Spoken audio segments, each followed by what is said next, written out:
G'day guys, welcome to Rumble's Fish Room. So, I found my memory card. I was in a panic. Turns out it was here the whole time technically. It was actually in my car. It had fallen out of my pocket down the side of the seat. So, I actually had the idea to look for it there yesterday, but I didn't. So, sorry about the phone video. Good news, but my phone is actually reasonably good quality. But anyway, I'm under a bit of time crunch, guys, because I'm going to pick up a fish. And if you remember, you know what the fish is, because I talked about it on Monday.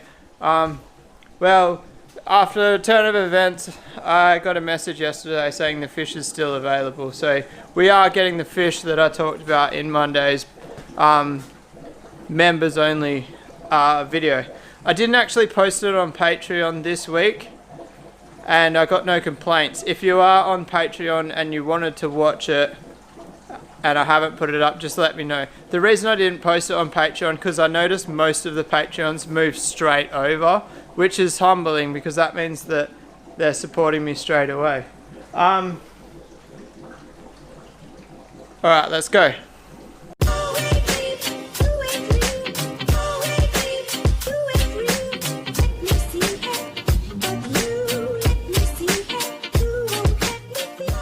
Alright, so we've got to put these bulkheads in. Move my hand so you can see.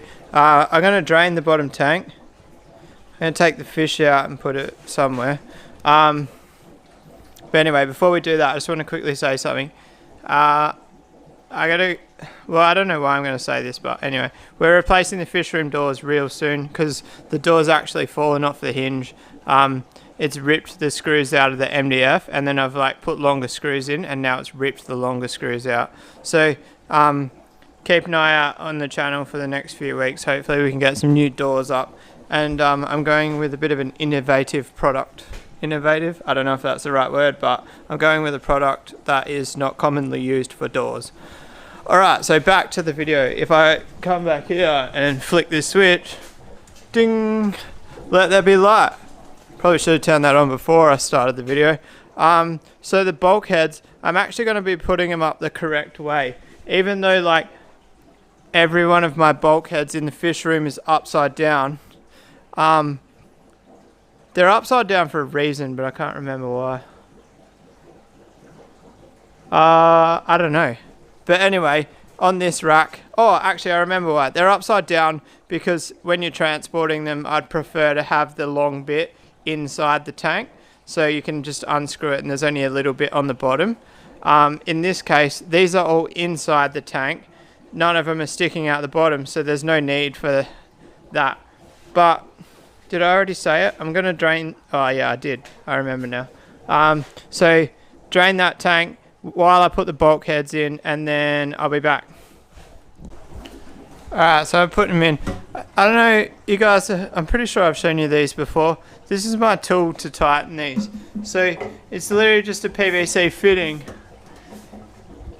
and it's been heated up. I heated it up with a heat gun, and then jam it onto the bulkhead, and it makes the spanner. Anyway, I'm going to get two hands on this. I just wanted to show you that quickly while I was putting them on. Alright, next up is putting these fittings on. Don't forget your thread tape on this one, guys. Realistically for this, it's not overly a big deal if they leak, because it's it flows down. But it's good practice to use thread tape. If I ever want to run these tanks separate for quarantine or something, if they did drip, it would be a bad time. Alright, next step. Alright, so bottom fittings are on now. Standpipes are in. The standpipes are too long now because of the way they're set up before. They're not much too long, but a little bit. I've put the bottom fittings in. One little rant about Reese Plumbing is I asked for the fittings for this, And if you look at that one, it's got that big square bit on it, or hexagonal, or whatever it is. And if you look at this one, it's round. I don't know if you class that as OCD or what, but it upsets me that they gave me two different types. It's the same fitting, I just don't like the fact that they're not all matching. But anyway, it's the little things that annoy me. Even like, see how that hole's patched there, and then those two holes are patched there. I hate how that one's not center in line with those ones. I actually don't mind the fact that it's patched. That's not what bothers me. It's the fact that the patches don't line up. It's the little things, isn't it, that annoy us the most. But anyway, I've got nothing to complain about. It's a free tank, and it's really cool. And I personally believe it's some pretty cool content for the channel.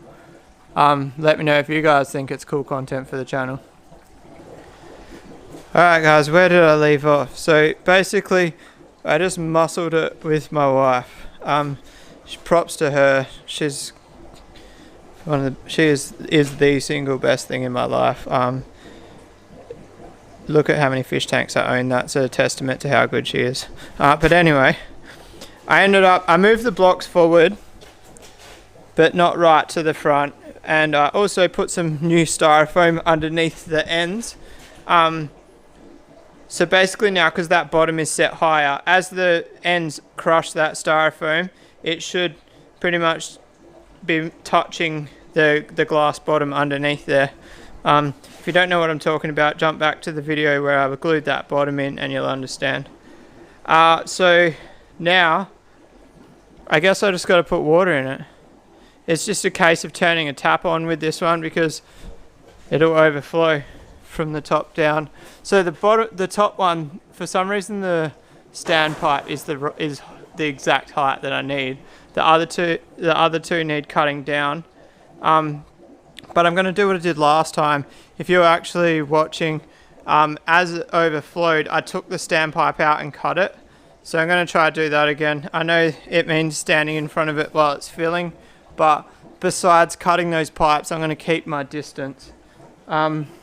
I might go get my other camera and do a time lapse, because this camera, I don't really know how to do the time lapse on it. It's a little bit more complicated and I haven't learnt yet. Alright guys, so even though I've filled this tank before and the top tanks didn't break, coming around to a second time since the bottom blew out, and also the amazing amount of doubt that I've got online on Facebook, I was actually pooing my jocks filling this up.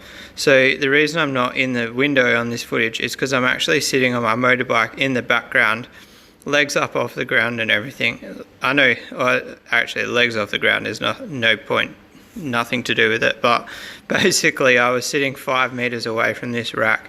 And then even so, like, I filled up to here, and then when it gets to like the top line of this tank, and I was looking at my phone and it started overflowing, and just the splash of the water, it actually scared the living hell out of me. And I realized it was just the water spilling over.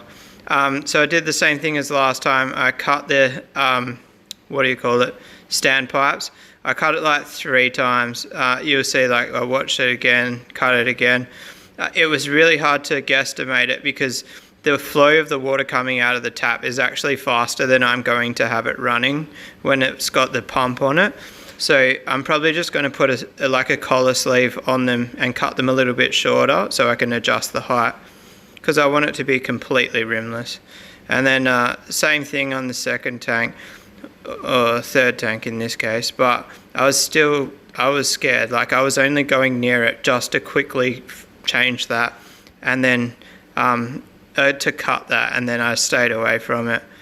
Once it was full, I felt pretty comfortable, and it was still full the next morning, just to give you a heads up on the future. Alright, and it is full. So I accidentally cut one of the standpipes too short already, but that's alright, we'll use that somewhere else and recut that one. But, so this is pretty much where I want the water level. So, if you look, you can't actually see the line of the water. So that's my plan for the future. So it'll take a bit of fine tuning. I might even get like a 25mm collar and just cut it in half and slip it on the top, so that way I can lift it up and down to get this spot on. But I want this thing to be completely rimless. The problem is I'm going to have with this is I'm worried about fish jumping out. Let's turn this off. So I'm just going to put a couple of culls in it at first. If I just put males in there, I don't think they'll jump out. It's usually if you have because don't forget also, they won't be side by side if I just put one in each tank. So they won't be looking at each other, getting stressed out. I've had flower horns in tanks without lids before and they haven't jumped. But we'll just see. I think what I'll use it as is like my younger grow out. The ones that are less worryful if they do jump out. All like the key breeders and the higher quality ones that I really want to sell, I'll make sure I keep them in the fish room. I might keep this as like a B grade rack, if that makes sense.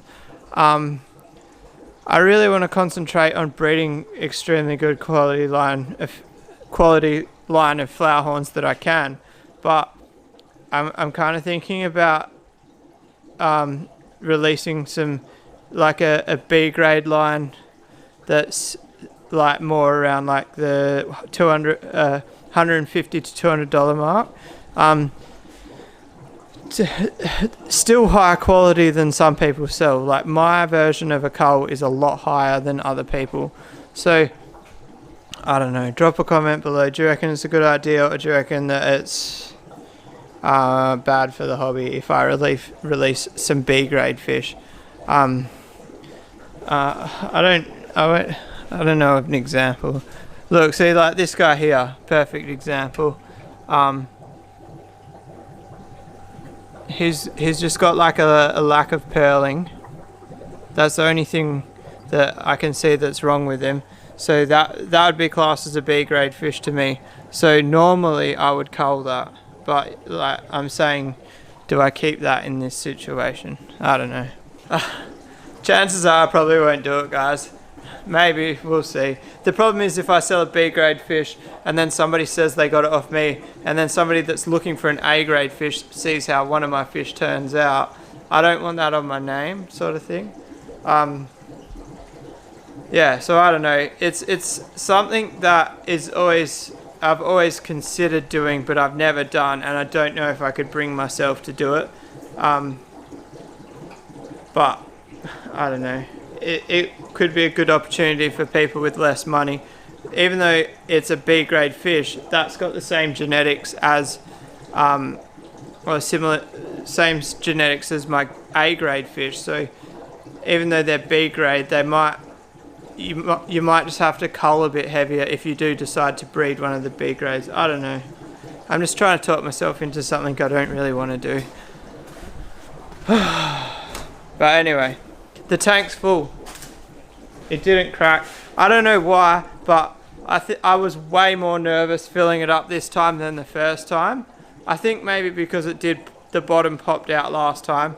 Obviously we've rectified that issue now, but I had this feeling that the ends were going to crack for some reason. That's why I kind of put that extra little bit of styrofoam underneath right at the end there before I filled it up. But anyway, I've got to go pick up a fish now. I'm actually in a hurry. I've got to get out of here. Jump on the members video next Monday if you want to see the fish. Or just watch my daily videos and you might spot it in the background at some stage. If you like this video, guys, give us a thumbs up. If you want to subscribe for more, hit that little red button. And I'll see you guys tomorrow. Peace out.